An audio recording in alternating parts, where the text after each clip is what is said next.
Welcome back to the deep dive. Today, we're trying to do something pretty ambitious. We've got a mountain of sources here, and our mission is to cut through all that noise and map the entire investment universe. Yeah, that's the goal. We want to create a kind of comparative guide, moving from vehicles built on, rock-solid contractual guarantees all the way to the most volatile assets out there. And that idea of comparison is absolutely critical. We're not just listing products, we're defining different kinds of risk.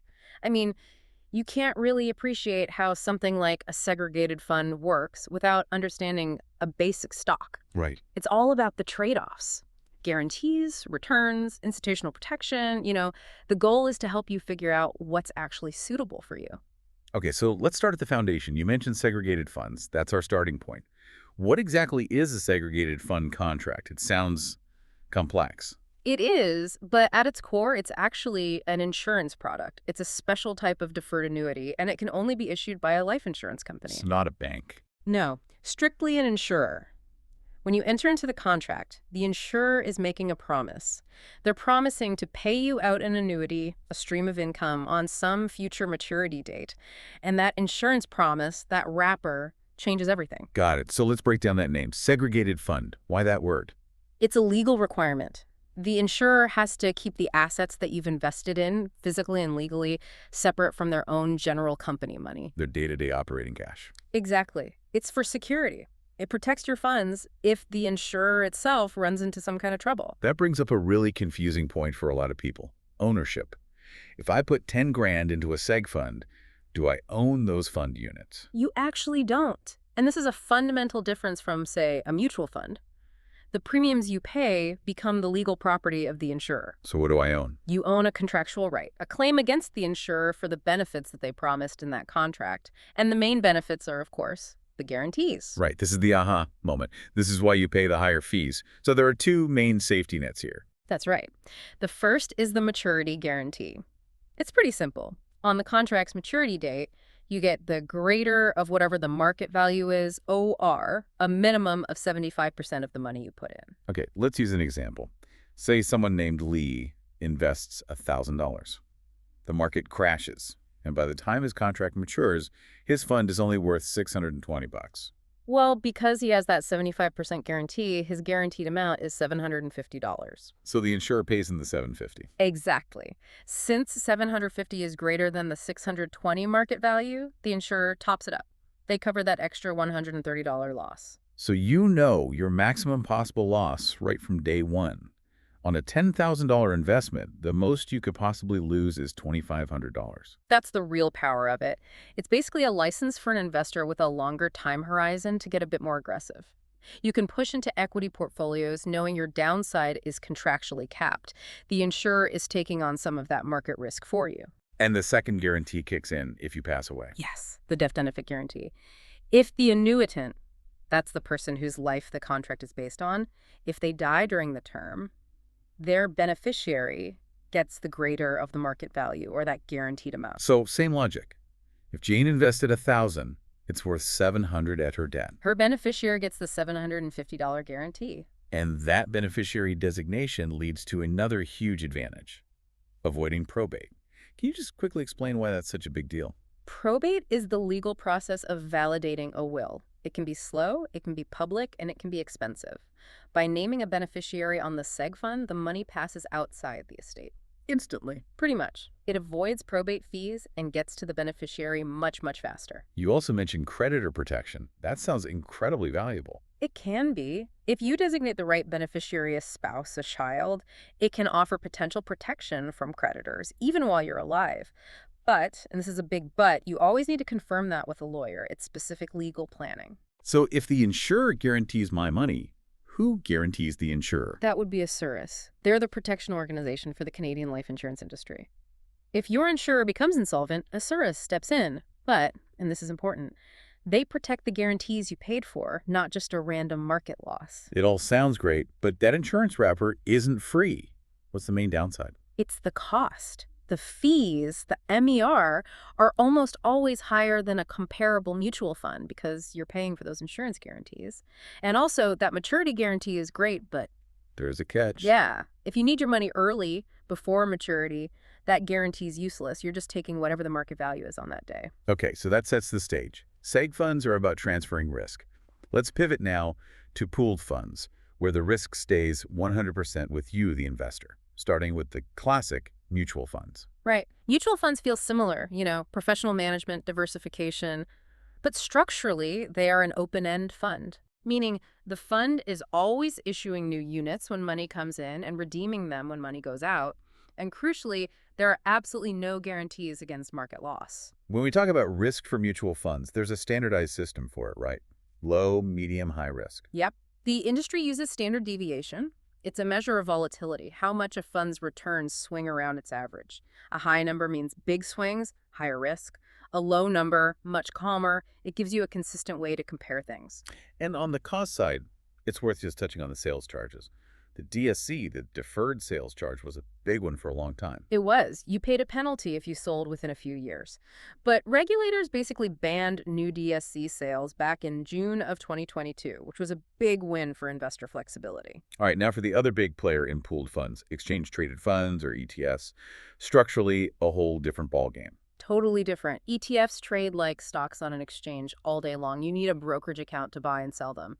But their key selling point really is the cost. Much lower. Significantly lower MERS than mutual funds or seg funds, often by a full percentage point or more. The administration is just leaner. And the transparency is better, too. Oh, it's unparalleled. With ETFs, especially the active ones, they have to disclose their holdings every single day. You know exactly what you own. Plus, you can do more advanced trades like buying on margin or short selling. The catch, though, is that you usually pay a commission for every trade. So that can add up if you're not careful. And what about investor protection here? This is where the Canadian Investor Protection Fund, or CIPF, comes in. Because you're using a brokerage dealer, CIPF protects you if that dealer goes bankrupt. But not if the market tanks. Correct. It does not protect you from a market drop. It only protects you if the firm holding your assets fails. Okay, so we've covered the equity-focused funds. Let's shift to the other side of the spectrum. Fixed income. Things built for principal preservation.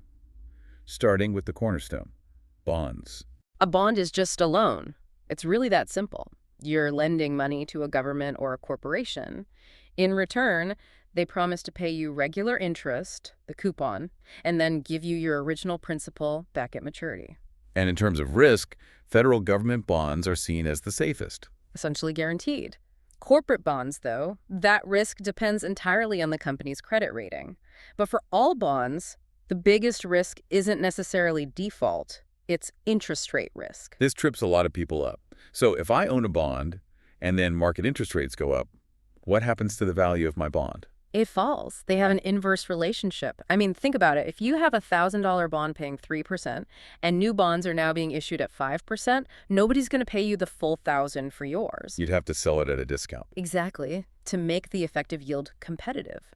So if you're forced to sell before maturity, you could easily take a capital loss. Okay, moving from debt to a pure income stream. Annuities. How do they work as a standalone product? They're designed for one thing: producing a guaranteed stream of payments for a set term, or, more commonly, for the rest of your life. It's about creating predictable retirement income. The downside, though, is that you're locked in. Totally, you give up liquidity, and you face that same interest rate risk. If you lock in a fixed payment and inflation surges, your income doesn't adjust. You also usually need a pretty big chunk of money to start one, often $50,000 or more. But next up, something everyone's heard of, the GIC, or Guaranteed Investment Certificate. The ultimate in simplicity. It's a term deposit. The bank guarantees your principal and a set interest rate at maturity. Super accessible. You can buy them for as little as $500. But the returns are taxed pretty harshly. Very. It's treated as interest income, so it's taxed at your highest marginal rate. And traditional GICs from a bank are part of your estate, so they're subject to probate fees. Which is where an insurance GIC comes in, right? Yeah. It uses that same insurance wrapper to bypass probate. That's the one. And for traditional GICs, your safety net is the CDIC, the Canada Deposit Insurance Corporation. They insure your deposits up to $100,000 per category if the bank fails. And that same CDIC protection applies to a basic savings account, which is all about liquidity, but what's the real risk there? Inflation. That's the silent killer. If your savings account is paying you 1.5%, but inflation is running at 3%, your money is losing purchasing power every single day. It's for short-term cash, not for building wealth. Okay, let's look at the big outliers now. The two that don't fit neatly into any of these regulated boxes. First, investment real estate. Right. Physical property. You have two ways to make money: rental income and a potential capital gain when you sell. And that capital gain is taxed very favorably, which is a huge draw. But the risks are all on you. Liquidity is a massive problem. It can take months to sell. What else? Well, the capital you need up front is huge. The ongoing costs, maintenance, taxes, insurance are constant. You're a landlord, which is an active job with legal liabilities. And most importantly, there is zero institutional investor protection. Nothing. Nothing. If the market crashes, that loss is 100% yours. There's no backstop. And let's contrast that with the other big outlier, cryptocurrency. Yeah, crypto, Bitcoin, Ether, it's a digital asset. And its main characteristic is just extreme volatility. The sources we looked at mentioned the total market value dropping from almost 3 trillion US dollars to under 1 trillion in just 7 months. Wow. And those kinds of swings are the norm. So what do you tell a client who's interested? What's the ethical advice on the downside? You have to tell them to be prepared for a complete loss of their principal. The risk is that high. It's not just the market swings. You have technology risk. Hot wallets online can be hacked. The whole space just lacks the regulations and audit trails we take for granted everywhere else. Okay, for our final segment, a quick look at group plans. The savings vehicles you get through an employer. Right. These are a huge part of most people's financial lives, and the guarantees vary wildly. A defined benefit pension plan, a DBPP, is the only one that truly offers a guaranteed retirement income stream. The employer carries all the risk. Yes. But in the more common plans, like a defined contribution pension or a Group R SP, the risk shifts completely to the employee. You make the investment choices, and you wear the outcome. And a big disadvantage people often miss is that the money is usually locked in. This is so critical. Unlike your personal RRSP, this money is legally locked in until you retire.